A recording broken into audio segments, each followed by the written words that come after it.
Thank you so much for this opportunity. My background is in agricultural engineering. I work more in soil and water conservation projects. Um, this is a interdisciplinary project. I working with animal science as experts, agronomy, and biosystem engineering. This project is about, in the case of massive death of animals, what happened with the leachates according the soil texture. Yeah, is understanding properties of the soil, hydrological conditions. Yeah, bring tools for farmers, for producers, for stakeholders to protect, in this case, water.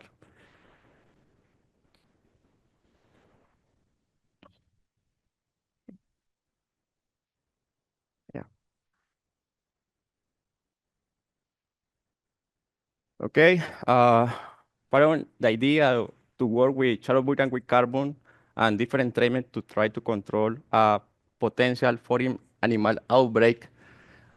This project is part partner exercise that we work in 2022.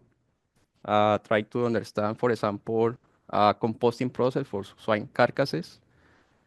Also try to understand the characteristics of these leachates, the volume that we have.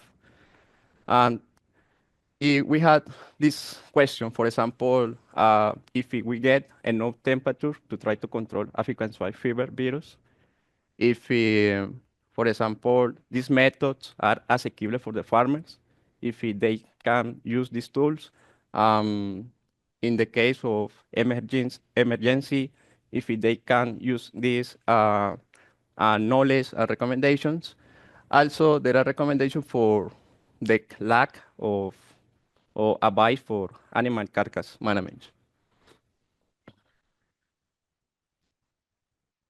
Okay, this project is part of my research.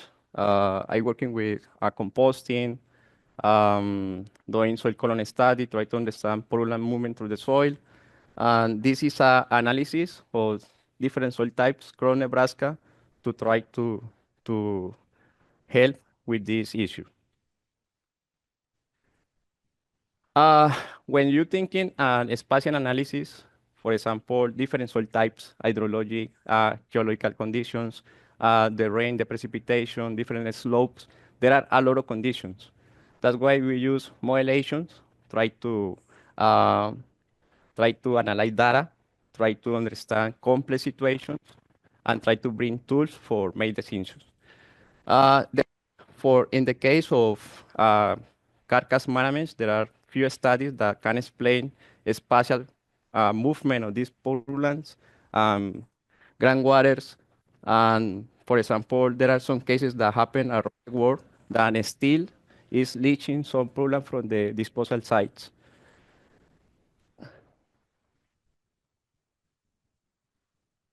During my research, the field part in this work, we work with with carbon.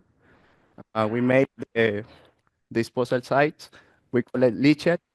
Also, we work with work carcass composting, ground carcass composting. And as you see, example, this is part of our results. Is work carcass composting, ground carcass composting has almost 13 more than the charcoal with carbon treatment. This is the relationship between liters by kilograms that we use. We use almost 25 pigs for treatment, and this is part of the our results. But uh, you have this leaching generation. Also, you have concentration of nutrients. That's why the potential loads. You need to understand what happened across different soil textures. Okay. Okay. This part of my work is talking about that. Um Understand different groundwater levels across Nebraska. And as you say, the transportation, in this case, I focus on nitrates in this study. The methodology was using IROS 1D. This is hydrological model to try to work in the Vado zone. It is the soil where there is no water. This is a dry area on the soil. And try to understand depends the level of that profile of the soil, the potential movement of nitrates. Uh, we had to define a depth for this modulation, and we use the result to build a GIS model. I want to explain a little bit about what is the unsaturated zone. This is the Vado zone. Uh, the groundwater drops had different movement or different level during the year. Uh, is thinking about the recharge of the aquifer, the movement, the hydrological condition. That's why, in this case, any pollutant can transport for this area. For example, if you see in this area, easy you can find across the town people that use the well for drinking water or different uses. That's why we are thinking to work only in this part. Try to understand if what is the depth of the pollutant across the soil profile. Okay, how we can uh, try to explain that with texture of the soil is the main driving of this pollutant because across the hydrology, the porous media and water, the pollutant move easy through the soil. And as you see, for example, in this area in Nebraska, we have, according to US data, this is more sandy soils. Uh, Actually, in this area, in this moment, there are a lot of concern about nitrates concentration for the agricultural practices. And this is more silty soils, and this is clay soils. You see, we have three most biggest areas in different soil texture. For the model, we established 1,000 random points across Nebraska, try to bring for each part potential deep or nitrates that we get with the model. You see different soil types across Nebraska. And we use this, for example, soil column study. We collect the leaching from the carcasses.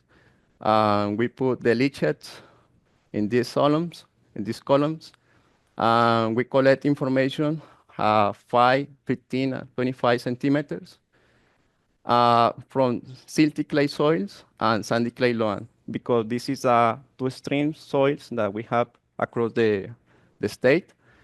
And we work with hydros, try to understand movement, pollutant transport. We calculate with the hydrological condition of the soils, and we did the optimization of the model, try to uh, mimic the real conditions in the system. Yeah, that was that we did for the model. We have, for example, nitrates infiltration, written leachate according to soil types. If you say, for example, in this area, this is for clay soils, silty soils. In this point, the the movement of nitrates is moved easy through the soil and is conservative. This chemical, they started to have a stable movement in this part. Is about like 2 meters, but in the case of sandy or in this case sandy soil or silty clay loam soils, you have more moving. This is across of different concentrations, different depths, and this is the effect with water across the air, precipitation, and nitrate concentration. Okay, we use this map to try to understand groundwater levels across Nebraska. If you see, this is the Mine River across Nebraska. You have different shallow groundwater levels. This the areas with more deepest area in this color. Yeah, we contrast soil types, groundwater levels, and now nitrate leachate. Uh, we established this methodology to try to assign vulnerability levels of groundwater. For example, low, moderate, high, according soil texture, uh, the deep or groundwater, and the concentration nitrates. As you know, for example, according the EPA, above 10 milligrams by liter is dangerous for the health. That's why we have these values according that. Okay.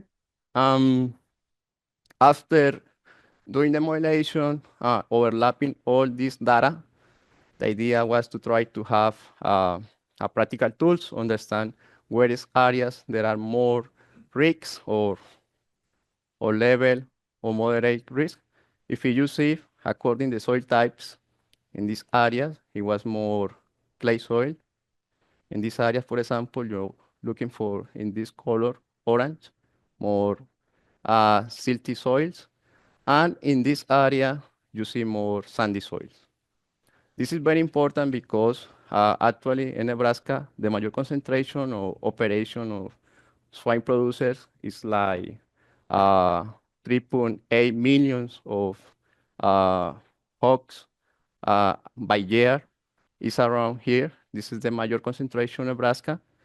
Um, but yeah, if you see, for example, for by county, the major population or hog operation is in this area, that is good to know this. For example, in the case of massive death of animals, which places are more safe for animal disposal. Uh, this is the study that I wanted to present you. And future of this work is validate information on the field, try to work with wells across Nebraska because there are a strong network of wells with water quality. Also start working with farmers. They understand soil and groundwater levels across the states. Also working with shallow with carbon for we have a less leachate, but the concentration of pollutant is high. That's why it's a potential risk in this case for nitrates. Also continue study with different materials for leachate retention. And also I want to say thank you to my team, my professor, Dr. Amy. Uh, this project was part of Port National Port Book. And with that, I want to say thank you.